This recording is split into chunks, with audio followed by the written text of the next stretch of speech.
Welcome to ப்ரகீட்ஸில் இன்றைக்கி வந்து எக்ஸ்க்ளூசிவாக ஒரு குஸ்கா எப்படி செய்கிறது அப்படின்னு பார்க்க போகிறோம். இந்த குஸ்கா வந்துட்டு பெரிய பெரிய ஹோட்டல்ஸ் எல்லாம் கிடைக்காது.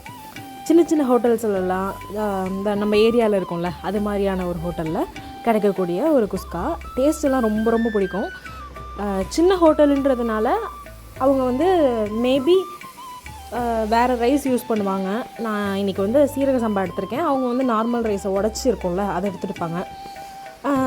மேபி அவங்க அஜினோமோட்டோ போடுறதுக்கு சான்ஸ் இருக்குது. ஆனால் நம்ம இன்றைக்கி அதெல்லாம் போடாமல் எப்படி இருக்கும் எப்படி செய்கிறது, அதே டேஸ்ட்டு சூப்பராக இருக்கும். டேஸ்ட்டு அதில் எந்த ஒரு பயமும் இல்லை. ஆனால் அவங்க வேறு ரைஸ் யூஸ் பண்ணுவாங்க. நம்ம வந்து இன்றைக்கி சீரக சம்பாவில் செய்ய போகிறோம், அவ்வளோதான் டிஃப்ரென்ஸு. ஸோ அதுக்காக ஒரு பெரிய டம்ளரில் ஒரு டம்ளர் அளவுக்கு சீரக சம்பா ரைஸ் எடுத்து ஃபஸ்ட்டு கழுவிட்டு ஊற வச்சுக்கலாம். சைட் பை சைட் நம்ம வந்து அதுக்கான ப்ரிப்ரேஷன் வந்து ஸ்டார்ட் பண்ணிடலாம். ½ அன் ஹவர் ஊறினா போதும்.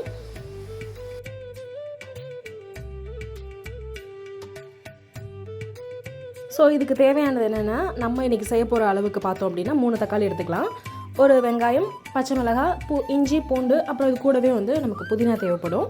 கொத்தமல்லி இலையெல்லாம் தேவைப்படாது, புதினா கண்டிப்பாக தேவை. ஸோ அதெல்லாம் எடுத்துக்கோங்க. ஸோ இப்போ இதுக்கான ப்ரிப்பரேஷன் வந்து ஸ்டார்ட் பண்ணியாச்சு. ஒரு பக்கம் அங்கே அரிசி ஊற வச்சாச்சு, இங்கே வந்து வெங்காயம்லாம் வந்து கட் பண்ண ஸ்டார்ட் பண்ணியாச்சு. நல்லா வாஷ் பண்ணிவிட்டு கட் பண்ணிக்கோங்க ஸ்லைஸாக. அதுக்கப்புறம் என்னன்றதை பார்க்கலாம்.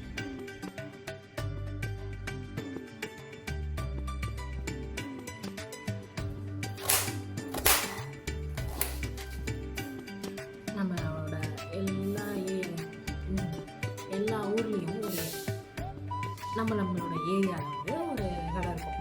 அந்த கடையில் ஏதோ ஒரு சாப்பாடு நமக்கு ரொம்ப பிடிக்கும் சின்ன வயசுலேருந்து.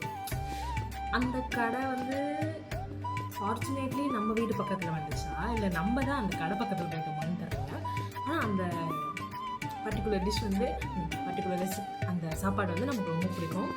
சின்ன வயசில் வந்து எனக்கு அப்படி பிடிச்சதுதான் வந்து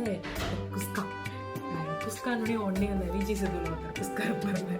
எனக்கு அவர் ஞாபகம் தான் வந்து ரீசன் தான். ஆனால் ஸ்டார்டிங்கில் தான் குஸ்கானா எனக்கு அந்த ஞாபகம் தான் வரும். அந்த டேஸ்ட்டு அந்த ஒரு இதுதான் ஞாபகம் வரும். இப்போல்லாம் வந்து பிரியாணியோட சாதத்தை தான் வந்து குஸ்கான்னு சொல்கிறாங்களே. ஆனால் அப்போ வந்து அந்த கடையில் அது மட்டும்தான் குஸ்கா. பிரியாணினா அது தனியாக செய்வாங்க, குஸ்கானா இப்படி தான் செய்வாங்க. ஸோ அதை தான் இன்றைக்கி நம்ம பார்க்கலாம். அதுக்கான ப்ரிப்ரேஷனாக தான் இருக்கேன் நான். ஸோ கண்டிப்பாக நீங்கள் வந்து இதை டேஸ்ட் பண்ணியிருந்துருப்பீங்க. இப்போல்லாம் தான் பிரியாணியில் இருக்கிற சாதத்தை வந்து குஸ்கான்னு சொல்கிறோம். அப்போல்லாம் வந்து குஸ்கானே விற்கும், தனியாக குஸ்கான்னு விற்கும், பிரியாணின்னு தனியாக விற்கும். இது வேறு டேஸ்ட்டு, அது வேறு டேஸ்ட்டு. ஸோ அந்த டேஸ்ட் உங்களுக்கு பிடிக்கும் அப்படின்னா இன்றைக்கி நான் பண்ண போகிறது தான் அதுக்கான கரெக்டான ரெசிபி. நிறைய பேர் வந்து அதை மிஸ் பண்ணியிருப்பீங்க. சின்ன வயசில் சாப்பிட்டேன், இப்போ வந்து அது எங்கேயுமே கிடைக்கல, அது எப்படி செய்யறதுன்னு தெரியல அப்படின்ட்டு நீங்கள் நினச்சிட்டு இருந்தீங்கன்னா இது கண்டிப்பாக உங்களுக்கான ரெசிபி தான் அது. ஏன்னா நான் ரொம்ப நாளாக அந்த ரெசிபி எங்கேயுமே கிடைக்கல, அதே கடையிலேயே கிடைக்கல. ஏன்னா அந்த கடையை அங்கே இல்லை, எடுத்துட்டாங்க. அந்த இடத்துல வேற ஒரு கடை வந்துருச்சு. அதுக்கப்புறம் இப்போல்லாம் யாருமே அதெல்லாம் சாப்பிட்றது இல்லை, குஸ்காலாம் யாரும் இல்லை, இப்போ எல்லாருமே பிரியாணி தான் சாப்பிட்றாங்க அப்படின்னு சொல்ல அந்த கடையில் சொன்னாங்க. சரின்னு அதை வாங்கி பார்த்தாலும் அந்த டேஸ்ட் எனக்கு கிடைக்கல. ஸோ கரெக்டான ரெசிபியோடு இன்றைக்கி வந்து கேட்டு செஞ்சு பார்த்து நிறைய டைம் எங்கள் வீட்டில் 4 to 5 times மேலே செஞ்சுருக்கோம். எங்கள் எல்லாருக்கும் ரொம்ப பிடிச்சது. ஸோ அதை தான் இன்றைக்கி ஷேர் பண்ணிக்கிறேன். இந்த அளவுக்கு புதினா எடுத்துக்கிறேன்.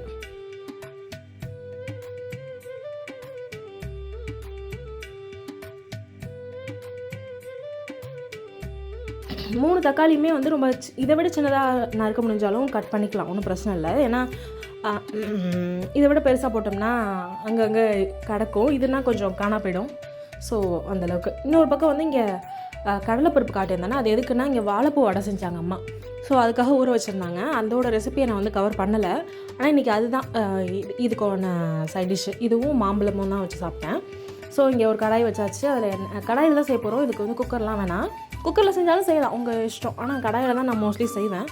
ஸோ கடாயில் எண்ணெய் ஊற்றிட்டு ஹோல் ஸ்பைசஸ், அதுக்கு இந்த இலை, பட்டை, கிராம்பு, அப்புறம் அன்னாச்சி பூ, அப்புறம் மராத்தி மொக்கு, அப்புறம் ஒரு ஏலக்காய் எல்லாத்தையும் போட்டு கொஞ்சம் நேரம் வெயிட் பண்ணிவிட்டு அதுக்கப்புறம் வந்து வெங்காயம் போட்டு நல்லா வதக்கிக்கணும்.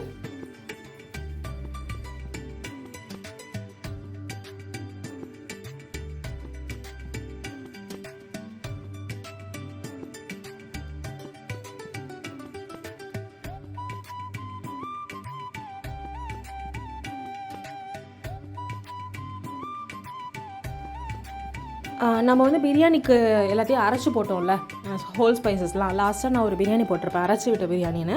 பிரியாணிக்கு மட்டும் தான் அப்படி போடணும். இந்த குஸ்கா டிப்பிக்கலாக இப்படி தான் செய்வாங்க. லிட்ரலாக நான் தெரிஞ்சுக்கிட்ட வரைக்கும், நான் சாப்பிட்டு பார்த்ததில் ஹோல் ஸ்பைசஸ்லாம் அப்படி தான் இருக்கும். அதை கொஞ்சம் ஜாக்கிரதையாக எடுத்து ஓரமாக வச்சுட்டு சாப்பிட்ணும், இல்லாட்டி நம்மளோட டேஸ்ட்டே வந்து ஸ்பாயில் பண்ணிவிடும்.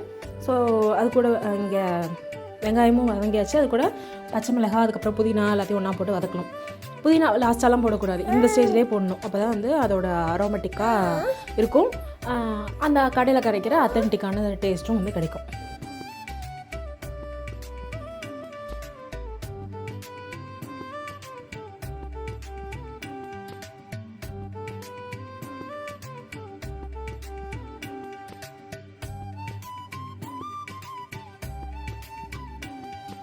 ஸோ புதினா சேர்த்து 1 மினிட்லேயே நல்லா இது மாதிரி சுருண்டுரும். அதுக்கப்புறம் இஞ்சி பூண்டு நம்ம அரைச்சி வச்சுருந்தோம்ல, ஸோ பூண்டு அதிகமாக இஞ்சி கொஞ்சம் கம்மியாக ரேஷியோ, அந்த ரேஷியோ 2:1 ரேஷியோவில் போட்டுட்டு அதையும் கொஞ்சம் தண்ணி சேர்த்து அரைச்சி வச்சுக்கிறேன்.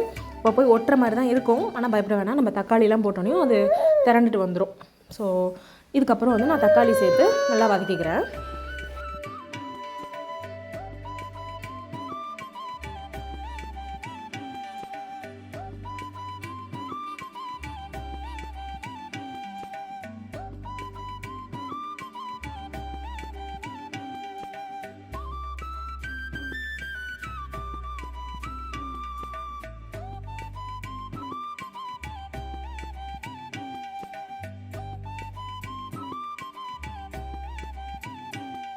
தக்காளி வந்து நல்லா மேஷ் ஆகிற ஸ்டேஜுக்கு வந்ததுக்கப்புறம் உப்பு போட்டுக்கலாம்.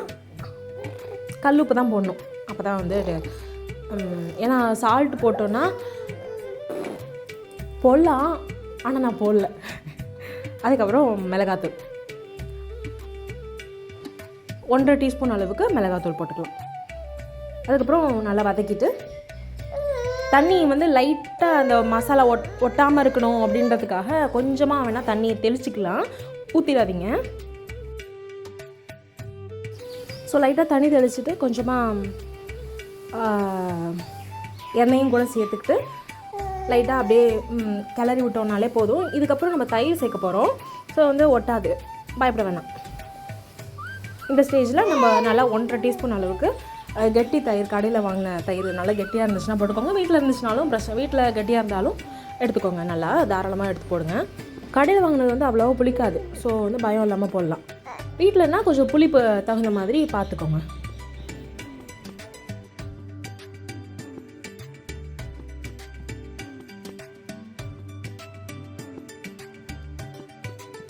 ஸோ நான் சொல்லியிருந்தேனே, அது அழகாக திரண்டுட்டு வந்துடும், பயப்படாமல் சேர்க்கலாம்.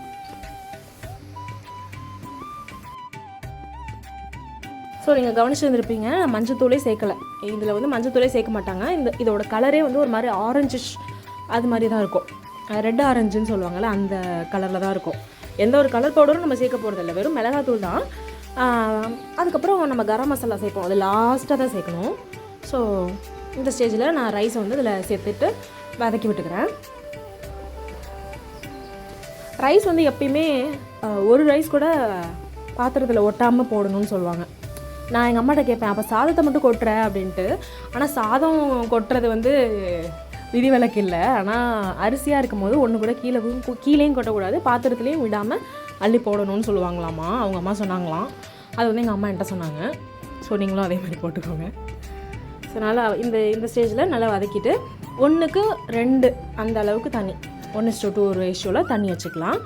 இந்த அரிசி வந்து வாங்கி ரொம்ப நாள் ஆச்சு, அதனால் வந்து ட்ரை ஆகிருக்கும், அதனால் எக்ஸ்ட்ரா ஒரு 1/4 டம்ளர் அளவுக்கு இன்னும் கொஞ்சம் நான் ஊற்றிக்கிட்டேன். ஆனால் நீங்கள் வந்து ஃப்ரெஷ்ஷாக தான் வாங்கியிருக்கீங்க அப்படின்னா 1:2 போதும். அது எப்படி தெரிஞ்சுக்கிறதுனா, கொஞ்ச நாள் வாங்கி ஒரு மாதம் ஆகுது, 2 மாதம் ஆகுது அப்படின்னா நீங்களும் கொஞ்சம் எக்ஸ்ட்ரா தண்ணி சேர்த்துக்கிறது வந்து தப்பில்லை. நான் வந்து இங்கே 2.25 அளவுக்கு தண்ணி எடுத்துக்கிறேன். ஆனால் வந்து அதோட அளவு வந்து 1:2 தான். ஓகே, இப்போ வந்து கொஞ்சமாக லெமன் வந்து ஸ்க்யூஸ் பண்ணிக்கலாம். இன்னுமே தான் வந்து கரம் மசாலா போடணும். ஸ்மெல்லு வருமே, பச்சை ஸ்மெல்லு வருமே அப்படிலாம் இல்லை, லாஸ்ட்டாக தான் போடணும், அப்போ தான் வந்து நல்லாயிருக்கும்.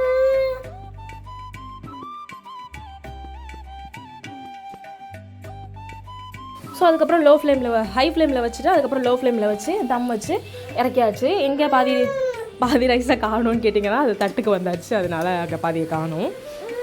ஸோ ஃபைனலி இதுதான் ரைஸ். இதுதான் வடை வந்து அம்மா ஆல்ரெடி ரெடி பண்ணி வச்சுருந்தாங்க. ஸோ அதோடு வச்சு சாப்பிட்டேன்.